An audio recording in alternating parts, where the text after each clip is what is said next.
It's time to start, so it's a pleasure to introduce Dr. Paul Charpentier of the Department of Chemical and Biochemical Engineering at the University of Western Ontario, now Western. Western University. Western University, yes. So Dr. Charpentier is our seminar speaker for today. He did his bachelor's degree at York University and was a co-op MSc student in polymer chemistry at the University of Waterloo before completing a PhD in chemical engineering at McMaster University. He then served as a postdoctoral fellow in the Keenan CO2 Center at the Research Center at the North Carolina State University prior to joining Western University as an assistant professor in 2000. He was promoted to associate professor in 2006 and to full professor in 2010. His research interests are in biomaterials and in particular green nanotechnologies for environmentally friendly and alternate energy applications. Just as an example, his group has developed novel nanomaterials including titanium oxide-based nanofibers and zirconium titanium oxide nanotubes via sol gel chemistry in supercritical carbon dioxide. He's also used supercritical water as a medium for hydrogen production and gasification. Professor Charpentier has almost 60 publications, holds 5 patents, and has 35 invited talks and presentations to his credit. He has served as an expert panel reviewer on solar energy for the National Science Foundation in the United States and is currently the chair of the NSERC Strategic and Networks Grants Energy Panel. So please welcome Dr. Paul Charpentier. Thank you very much. Thanks, Professor Cardy. So my pleasure to be here today, everybody, and I'll try to keep on time. Do you want me to try to wind this up about 22, or? Oh, okay. We'll try. The last 3 days, I was part of the conference in London on bioactive molecules. Anyways, I had to chair a session yesterday morning, and I had a fellow, it was 15-minute talks, and he had 82 slides for 15 minutes. So it was before, luckily, we had the break, so I let him go through the break, and then it was like, but it kind of threw us off, so I thought, wow.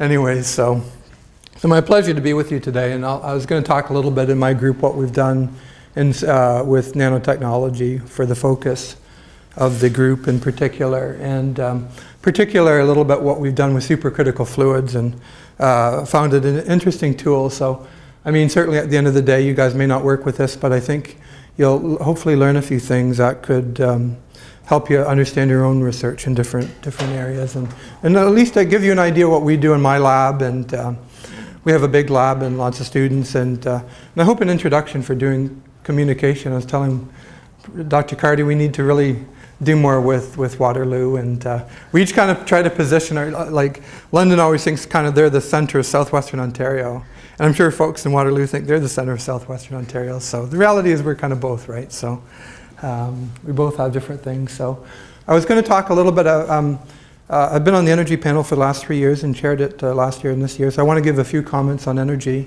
and then talk a little bit about our methodology for making nanomaterials, our synthesis methodology, and talk a little bit how these tools we can use it for making metal oxide polymer nanocomposite materials, and particularly today I'm just going to talk about 3 applications, a little bit. We've been very interested in my lab at dye-sensitized solar cells, and I have a Waterloo co-op student, undergraduate, she just finished first year, and Yumna, who's playing with some of these in the lab this summer.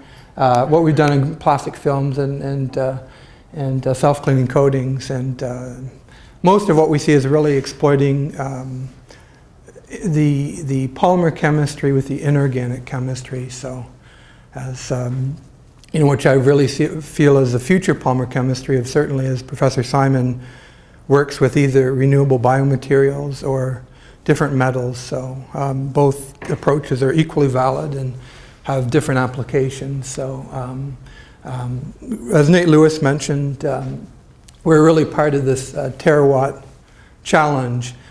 Nowadays, I think most faculty members are part of these mega challenges. So we, in food and energy energy-water nexus. So at Western, we do a lot of research as well on water, and that will, a couple of my students, actually, one of my PhD students just got a job at Trojan, and another one of my postdocs. So a lot of interest in water technologies, and the energy and water are really interrelated problems, and food, and in fact, all these mega challenges, are really interrelated. So the tremendous challenge on energy, and there still is. I mean, I was reading a couple years ago, I was on the plane and I was reading a comment in Fortune by Steve Forbes, and he was saying the fracking would fundamentally change things, and I thought, there's no way. But it turns out I think he's right in the sense that the price, and we'll look at some numbers. So just to give you an idea for megawatt, like our university, I think we run at about 2 megawatts Western. So Waterloo would probably be about similar size and about similar power. So, but the world is in a terawatt. So to get this energy is a tremendous, and particularly with the exponential growth in population. And interestingly, even, I don't say too much about climate change. Once in a while I'll show the CO2 figures, and every time I show it, it goes up significantly, right? It's like, and I didn't show that slide, but it will go up, and even, people, no matter what they think, I mean, even on Bloomberg, I was listening to the radio yesterday, I was driving, and the folks were really commenting on the climate change. So going back, the average American and American farmer, and really noticing the difference in their crops and how they really do believe the climate change. So, I mean, these are really impacting energy and food and so I don't know what causes it, and I don't have, everybody has a different opinion, but I think the awareness in the public, it's slow, is significant, it's slowed down, but it's coming back even with inexpensive prices. So, the oil reserves and no matter how you look at this, the reserves of oil and gas, coal, the United States has a lot of coal for about 224 years, but even gas, although the shale gas has made a lot more of this accessible, I don't really think it's impacted the final numbers. So certainly in Canada,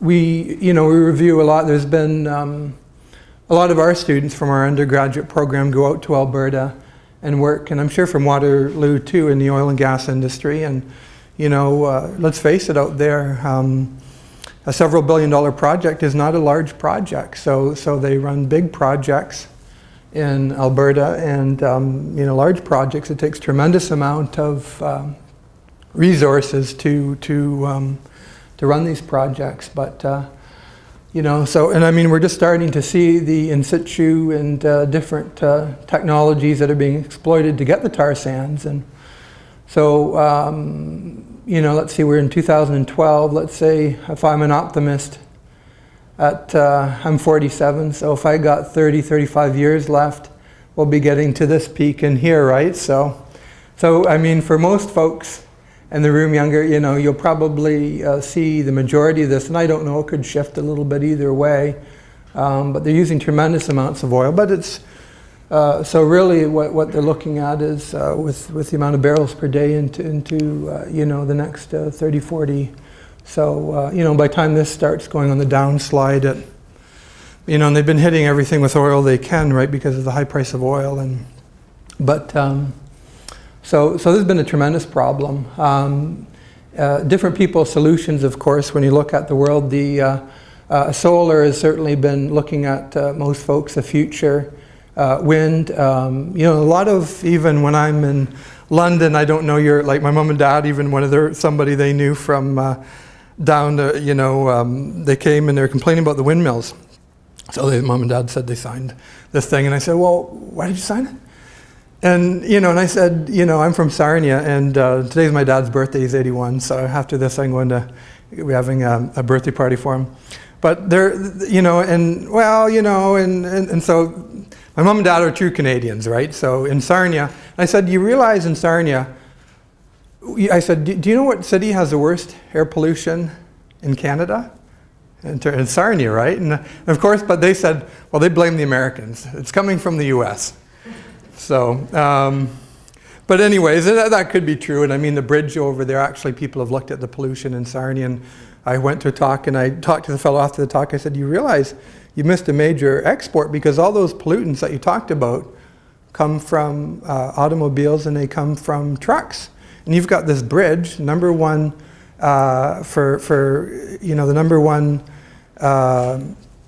trading partner is Canada, and most of our export comes across the two bridges, is the Ambassador Bridge and the Sarnia Bridge. In fact, more came across Sarnia in the last few years than the Ambassador. So, but the Americans, I mean, most folks are looking with nuclear.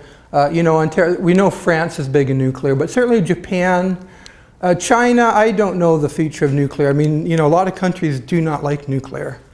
I went to Professor Mark Jacobson from Stanford gave a couple of talks at Western that I went to last year, and he certainly talked about really with solar, wind, hydroelectric in the United States you can solve all the energy problems, and there's a lot of hidden costs for nuclear.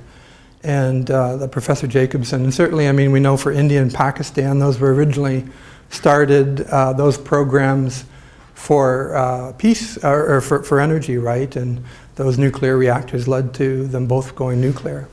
So, the costs of that are really hard to quantify. So I don't know, folks in Japan, and they're certainly not big for nuclear, but they're looking at nuclear being phased out.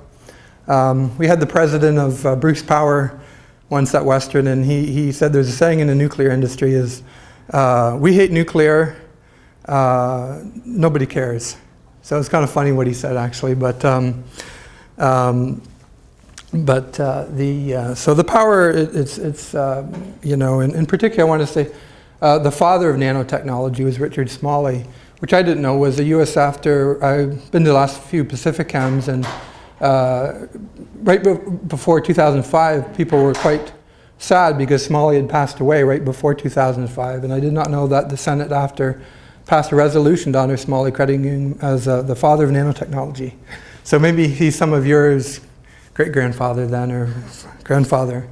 And really it's true, there's tremendous amount of energy, it's right. It's how to do it cheap, and how do you compete with things like fracking and these things in the future, right? And in particular when the economy's turning down. So, and this is be about right. These numbers, our microfit program in Ontario went from 80-something to 70-something to into the 60s. And they've kind of slowed it down, but so tremendous opportunity in solar and wind, and also in, and I think a lot of in the tar sands, tremendous opportunity for feedstocks and jobs. So if people start looking at also for chemical feedstocks, tremendous opportunity.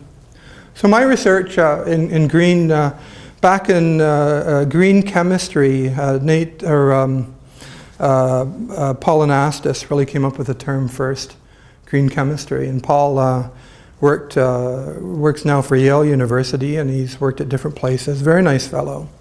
And when the green chemistry is both the greenback, which is the U.S. dollar, and the and the environment. So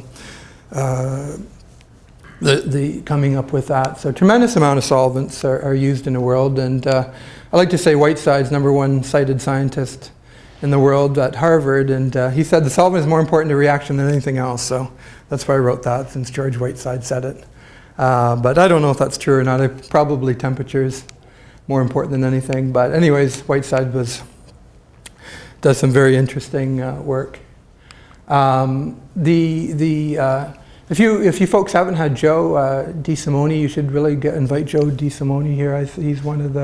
He's a very high flyer in the nano field. And Joe's had this very interesting, so I wanted to talk a bit of our approach to nanotechnology. And a couple, as you know, there's a top-down approach to nanotechnology and a bottom-up approach. And certainly the US, in my opinion, has been really leading with this top-down semiconductor approach. But obviously Waterloo, there's a lot of expertise in the electrical industry.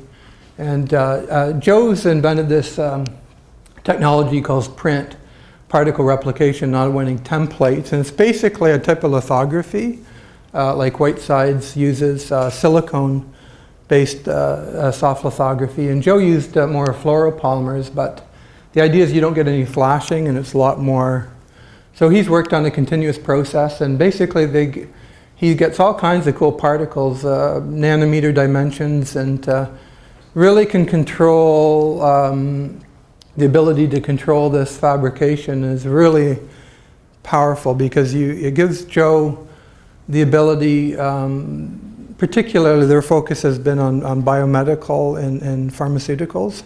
So you can make, it opens up the ability to make particles. For example, you can make particles like a boomerang.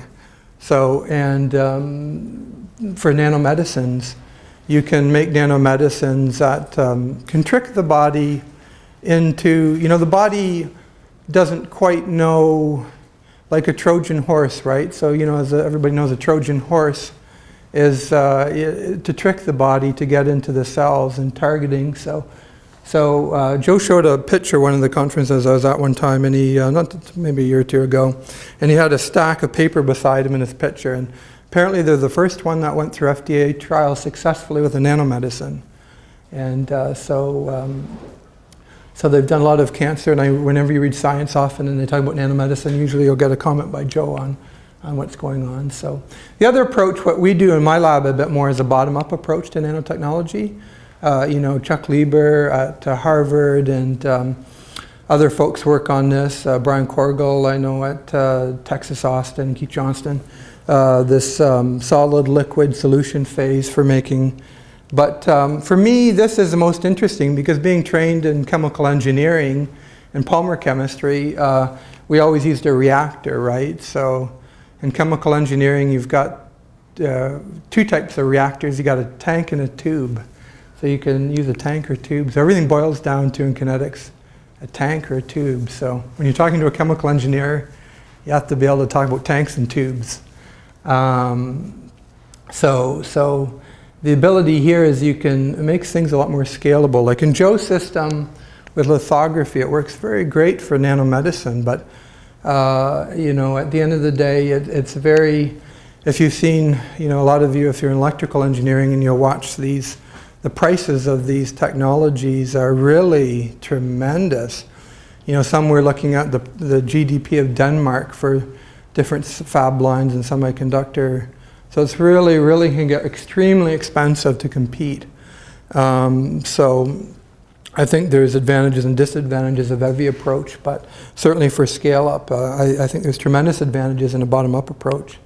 In my lab, we've worked a lot with supercritical fluids. So when I was a student, we learned there are 3 states of matter: solid, liquid, and gas, right? 3 phases. But it turns out there is a 4th phase, and that is the supercritical region. So you have a solid, liquid, and gas, and here's your here's your critical point, here's your triple point. So above this region, there's very interesting properties. So you're really in a continuous phase. You can't differentiate between the liquid and gas. So there's no interface there in a supercritical region.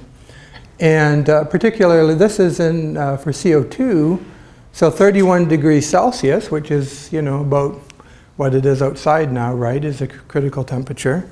And pressure is about 1100 psi. So your normal, in your lab, your tank is nitrogen would be about 3500 psi. So it's not very high pressure and not very high temperature for CO2.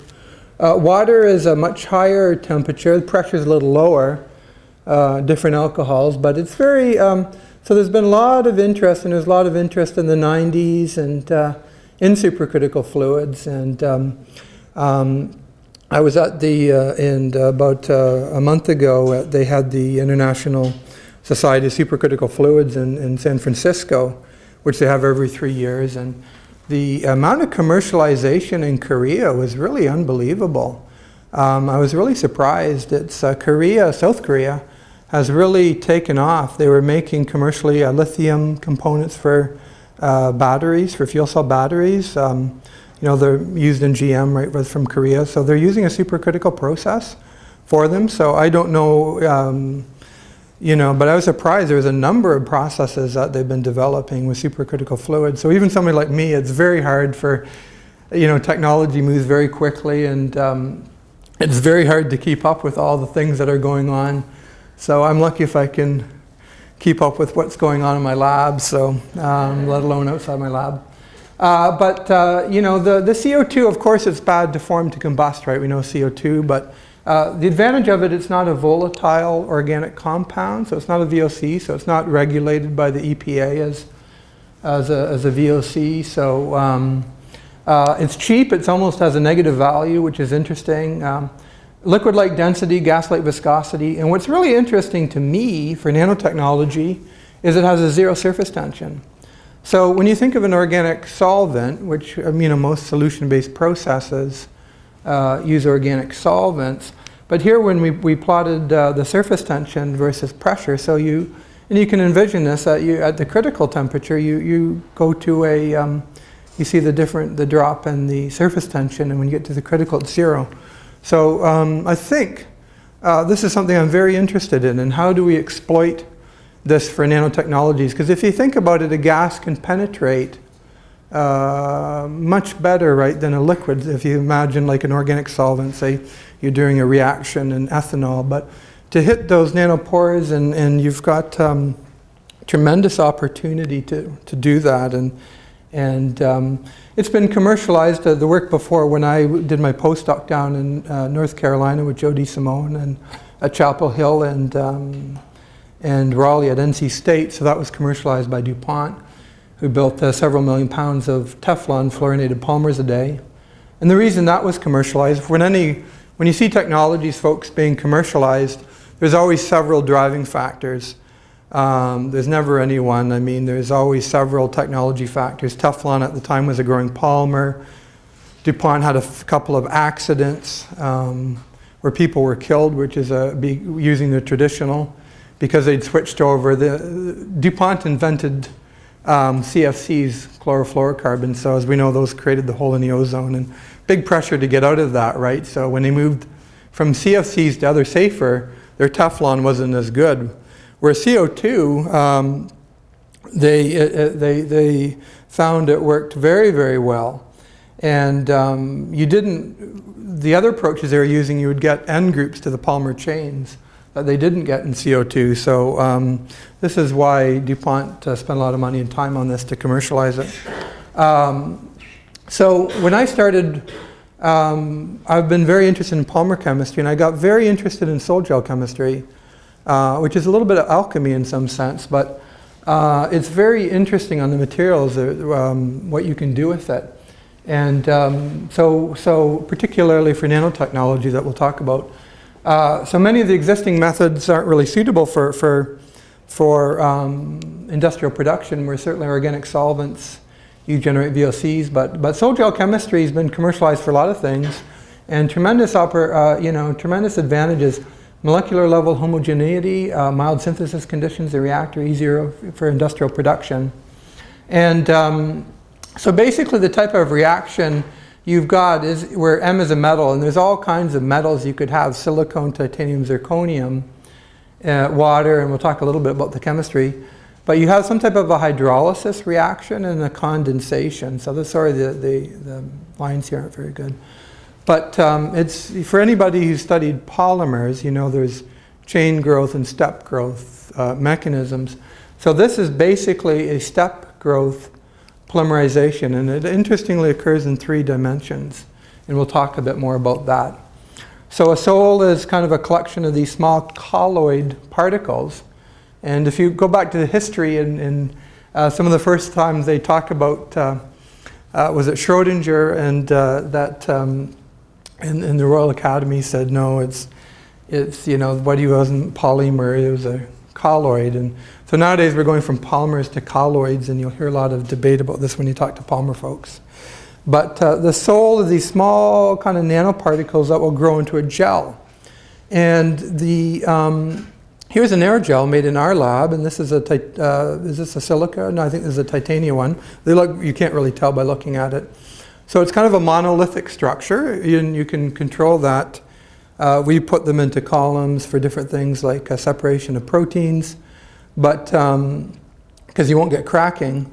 And the first reason is this is a capillary pressure to maintain nanopores is if you can keep, so this is the force that interacts and will break it down. So if you can have a zero surface tension, you can really minimize the pressure on your collapse of pores. And this was first understood by Samuel Keisler, who wrote a paper in 1931 called Coherent Expanded Aerogels and Jellies in Nature. And interesting fellow, he was the Dean of Engineering at University of Utah later. And I feel like I've got a lot to learn still, so going back to papers in the 50s. And so Keisler, he could make the softest materials in the world were these silica aerogels. And later they got interested in the 50s in the hardest materials, where in supercritical fluids you could make diamonds. So I don't know why, but they were very interested, and he commercialized it with later Monsanto and General Electric. And so very interesting, and this was a history of the first aerogel, so they had them and they made them. This was alcohols and these large vats of silica. So it was very interesting, and going back to Keisler. So what we do, and we use in our lab, we like these little view cells. So we have these are just small little high pressure stainless steel view cells where we do our chemistry. And it's easy for the students to work with. They're quite small, 15 mils to 30 mils. We also do it in reactors and stirred reactors, but the view cells are nice because you can actually see what's going on, and it's easy for students to work with. So we can pressurize it with CO2 and do all different kinds of chemistry. So we do all kinds of weird things in here, and or in a reactor. And we follow these also with FTIR and Raman. We have a new in situ Raman, so we're learning how to exploit those properties. And again, as you've got your different metals. And so I find it very interesting because when you can, I think we're really at a dawn to being able to exploit all the metal alkoxide chemistry, what you can do in CO2, plus polymer chemistry. So it's almost infinite what you can do with polymers and metals and how to integrate these. They're really at low cost. I mean, these metal alkoxides, they have a bit of a cost to make them, but they're used commercially by Air Products and sold by different companies. Particular Air Products and used in the semiconductor industry routinely. Used somewhat in the dental industry. But so there's a bit of a cost to them. So we always, and you've got a condensation agent, so which we use carboxylic acid, and you have to age them, which can calcine them. And we published just a review in Chem Reviews that has come out. So if anybody is interested, you can certainly read about this. And we talk about all different types of direct soil gel chemistry and CO2 and water, hydrothermal synthesis. And so the CO2, we've been very interested in what it can do and the different types of nanomaterials it can make. In my lab, these are just some different materials we've made. We've made like these nanomaterial flowers, and we'll talk a little bit about their work and where we put these into coatings and to dye-sensitized solar cells. We're very interested in these nanotubes. So we've made these metal oxide nanotubes, and we're very interested in the mechanism of that because nobody's ever made these and they can do it hydrothermally, but that's hydrothermally at pH 13 and 14. You certainly can't combine it with polymer chemistry. And it's like a titanate. It's a different structure. So we're very interested in these properties and learning how to, why do these form? We make titanium nanofibers, very low dimensions, 20 nanometers, as George Whiteside says, unless you can make anything under 50, 60 nanometers, no real interest. And we do a lot, as Professor Cardy mentioned, in gasification. So these are different alumina high aspect nanofibers we made in supercritical CO2 and added nickel catalyst into it. So one of the first results that we looked back is we could make these, this would be a piece of monolith. So this is just an SEM at 2 microns. You can see the monolith. And when you start, we can get better images nowadays, but different nanoparticles, right? These are very uniform nanoparticles and nanospherical particles.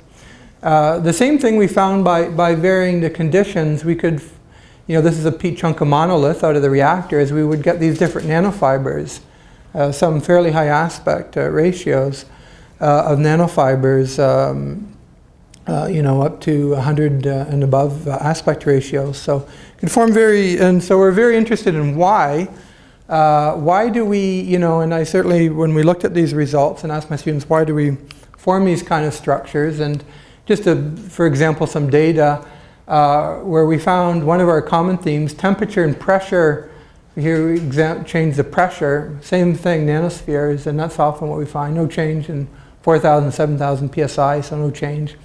But one thing we've learned is this acid ratio, the acetic acid ratio, has a big effect, and the concentrations have a big effect. Pressure and temperature is minimal effect. So that's one of our things that we've learned, which is nice, but the question is why? And this got us into the field of metal carboxylate chemistry. So it turns out that these form these very interesting hexamer structures. So these hexamer structures, and this is the field of metal carboxylate chemistry that we've played with for several years, is it gives you these different hexamers. So these 6 metals will form a hexamer structure. And there's all kinds of different basic hexamer structures, and we formed several. We published them in different journals and that have never been reported. So our carbon dioxide's never involved in these hexamer structures, but allows us, we'll talk a bit more why, to form these different hexamer structures. And these basically react and they self-assemble into, and it really depends on the type of hexamer structure, how they grow. Do they grow into these nanofibers, or do they grow into the nanospheres? So the ability to control this, it gives us a handle. And this really, depending on the ratios and the concentrations of acetic acid, allow us to control this. So it's very interesting what we can do, and it's kind of like what I consider Lego building blocks. So it gives you these basic hexamer structures are building blocks. So just like I was reading about where the students at some university, the software building, Lego building blocks for software and all the things what you can do is in chemistry too. We have these building blocks that we can form and play with, really, and just using very simple ingredients.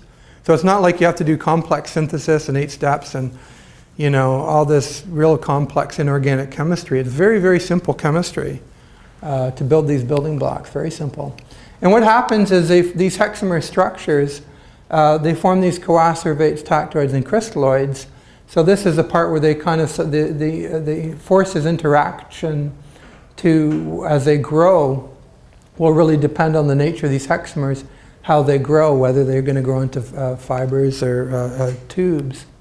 And we followed the chemistry of this. We've looked, just to give an example, here's a view cell with a silicone precursor. This is our little Teflon stir bar. And you get the Tinsdale effect, the particles, and eventually kind of start getting your aerogel. And we can follow this with time, where part of the problem was our starting material and our polymer overlap. So we had to use chemometrics, which is an FTIR technique, to pull it out. So we can follow the kinetics, number of different reactions that are going on here, folks. So it's kind of complex. It turns out the esterification reaction is one of the main rate limiting steps. So whenever you're talking to a chemical engineer or chemist, they'll want to know what is the rate limiting step, because that's kind of the bottleneck. And it turns out this is quite influenced somewhat by temperature and pressure, and this esterification step. So it's kind of our rate limiting step, but the different hydrolysis. So if we can control these in condensation, what's going on. So one of the things we learned when we're looking at zirconium doping and putting titanium and zirconium alkoxides, it's very sensitive again to these concentrations. So we go a little bit higher, get nanofibers, and there's always a very narrow window, and we can get fairly uniform. And this is something we work in a lot of different systems, and it's one of the things we've learned is there's a very narrow operating window to control the morphology. So where you go higher concentrations, and so you have to be careful. And again, it's these metal alkoxide building blocks. For example, in this, what's happening, So when we worked with the titanium zirconium, we isolated this crystal. Nobody's ever isolated this crystal building block before. And so it's a hexamer crystal, so there's 2 zirconium atoms, 4 titanium atoms in the basic building blocks. So what we think it's doing is the mechanism is like this coffee cup. It's a rolling up the rim to wind type of thing. So it's forming, stabilizing, and you get, it's kind of closing, right? So that's what we think. So it's not like a carbon nanotube growth, which starts from the kind of the bottom and grows up like a nanotube at the top, and it kind of grows the precursors to it and grows up with a carbon nanotube. But we think it's more of a flat sheet structure and is forming like this. And so these different precursors will fit into a unit cell. So the crystal structure is very important for us. One of the things, the role of the CO2, people always ask about CO2, and it interacts with these different metal alkoxide groups. So the CO2 has no dipole moment, but has a quadrupole moment. So it can interact with these groups. And you can see splitting by FTIR, and so we've learned a lot about the interactions of CO2 with these metal alkoxides and acetate complexes. So there's certainly dipole-dipole interactions with this that we can see. Functions, I'm talking, so I'll go through quickly.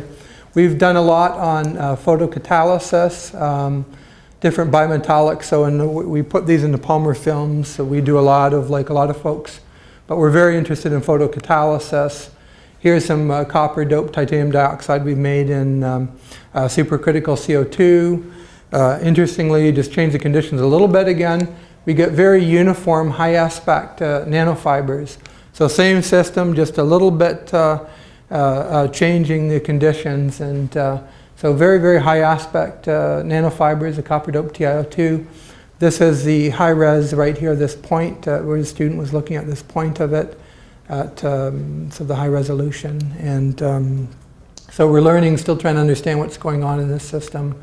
One of the things with nanowires is for dye-sensitized solar cells, there's a lot of folks who have been very interested in dye solar cells. And one of the problems when you go to a nanowire system, because you don't have the percolation, so there's a lot of advantages in a nanowire.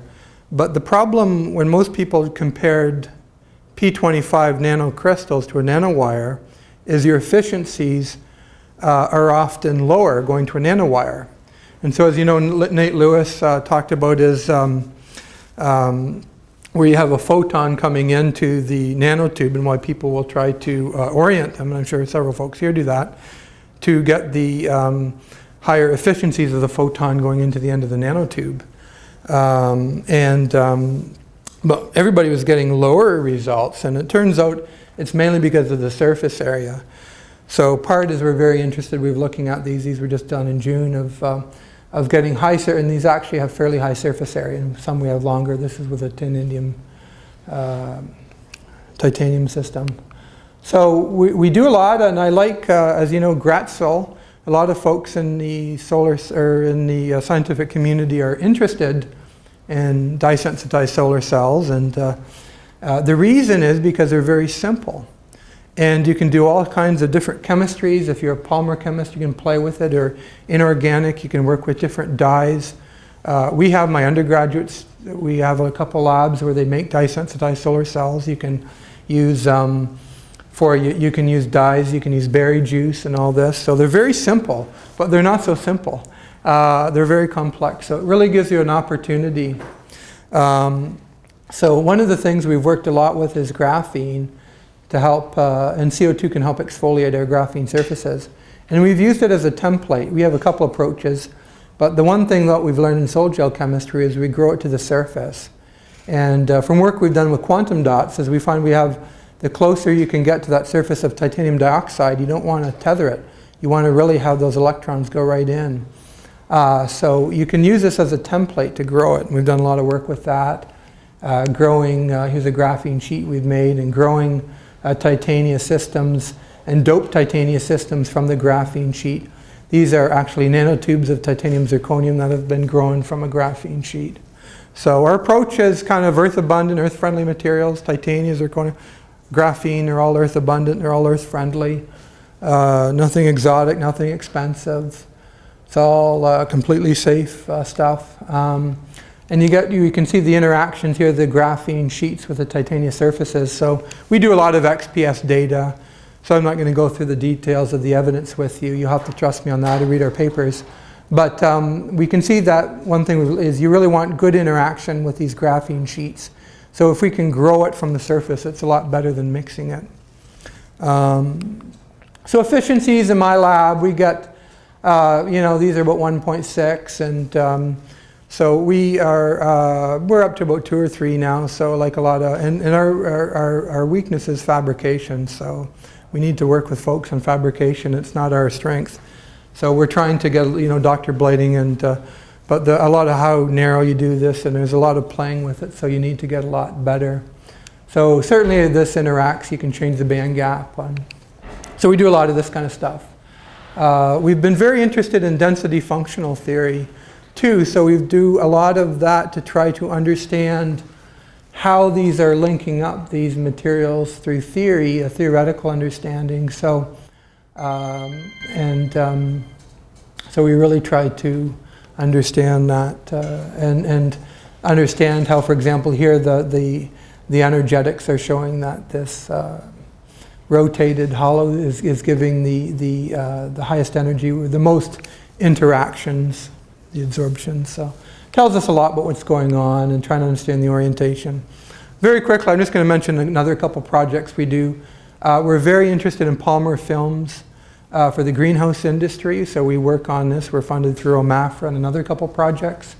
In fact, I see numbers 32 times, so this is us in a commercial greenhouse in Sarnia, and these are all plastic, ethylene vinyl acetate. So the big problem is you want to remove UV, and you want to control the energy and heat through the plastic.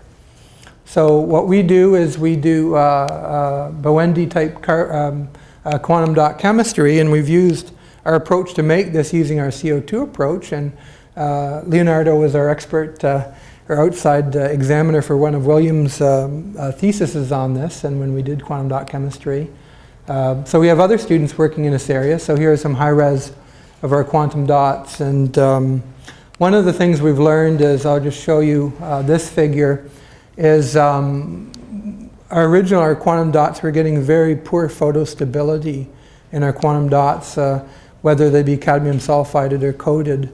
So by putting mesoporous silica on the quantum dot, we can have it much, much more photostable. So inside these mesoporous silica are little quantum dots.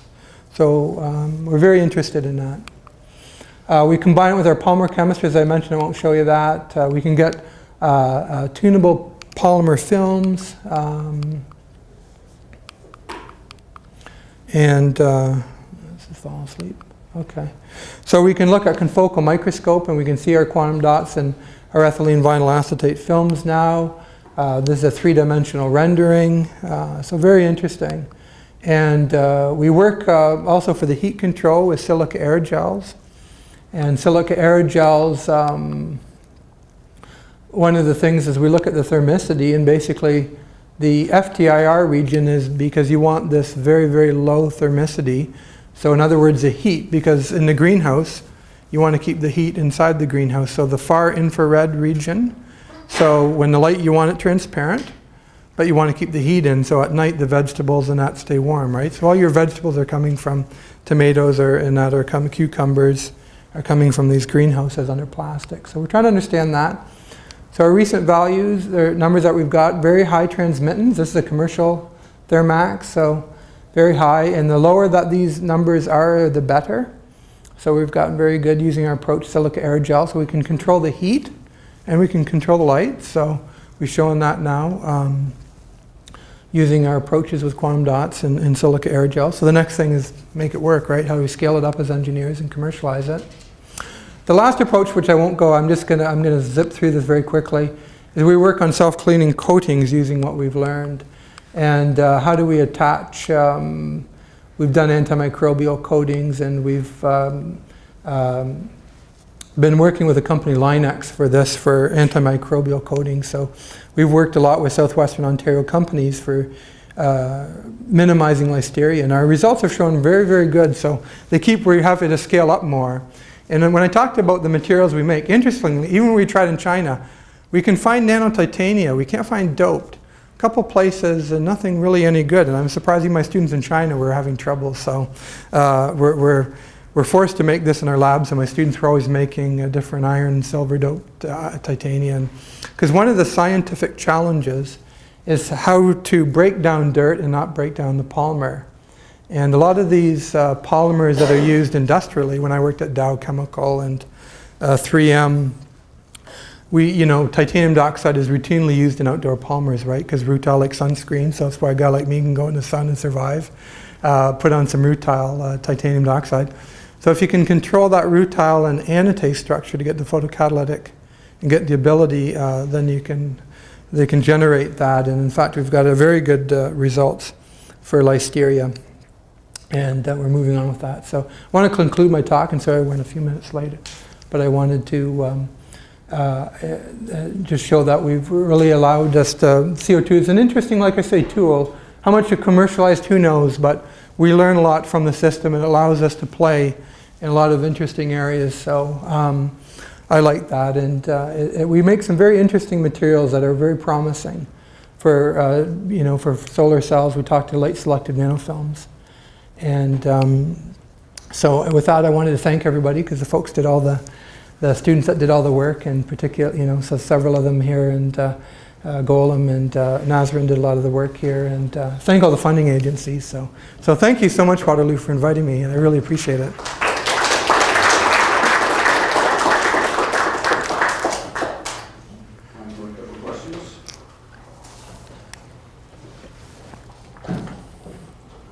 Yeah.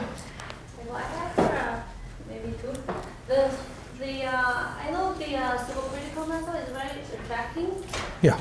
But the regular soil gel can also prepare the nanotube or nanostructure. Mm-hmm.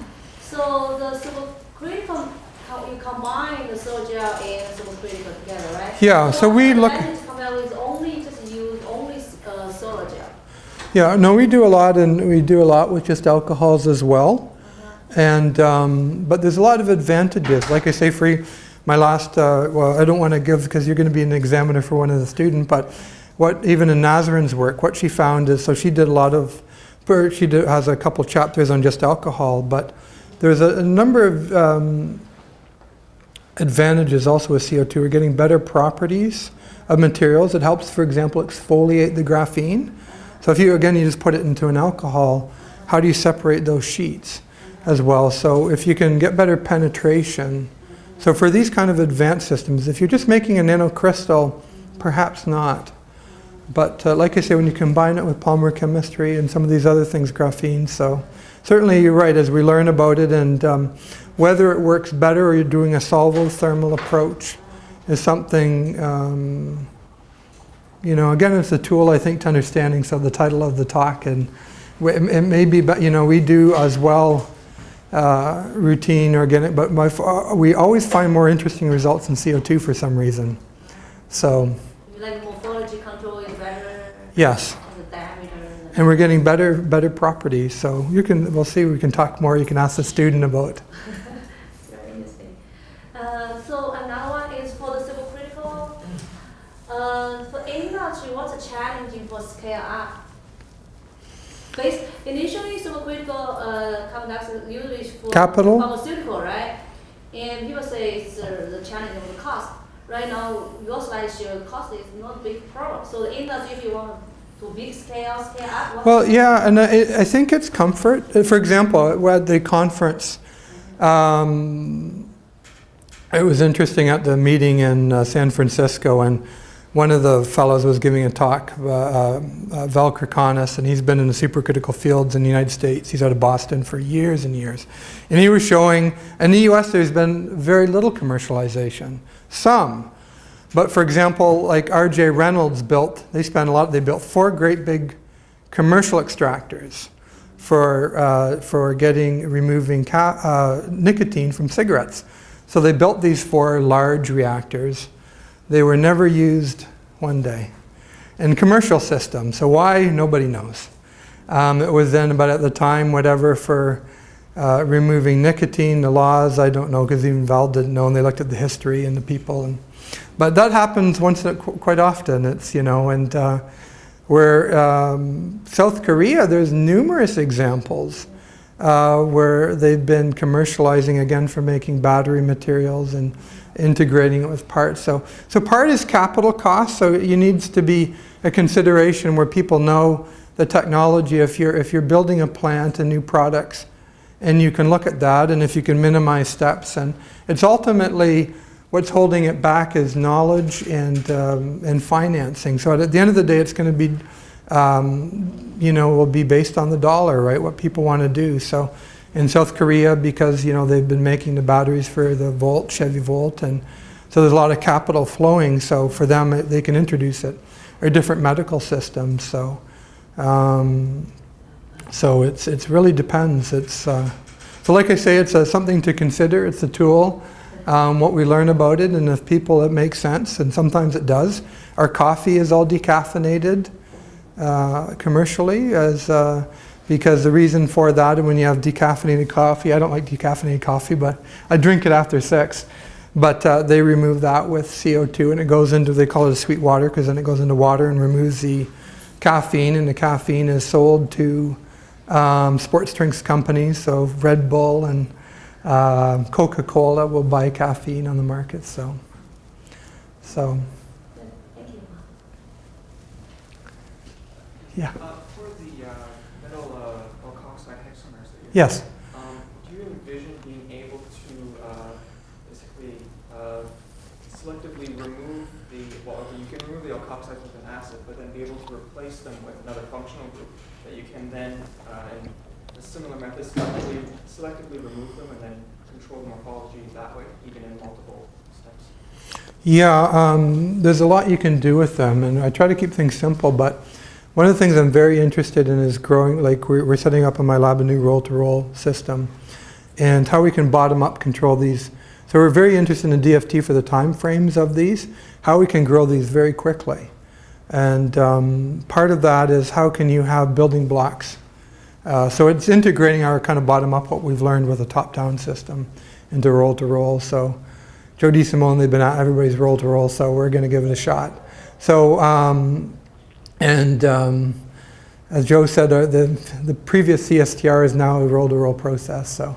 So it's not anything new about that, but it's a system to examine. So there's all kinds of things we could do, and I'm not an organometallic chemist, but I'm very interested in, so please shoot me an email or something, because I'd love to work with folks more in the future on how to build these building blocks and use them and examine them in more detail. So I think there's tremendous opportunity. There really is, because it really opens up the door to, there's all kinds of, inorganic building blocks, but I think these sol gel building blocks are really, there's a lot of opportunity.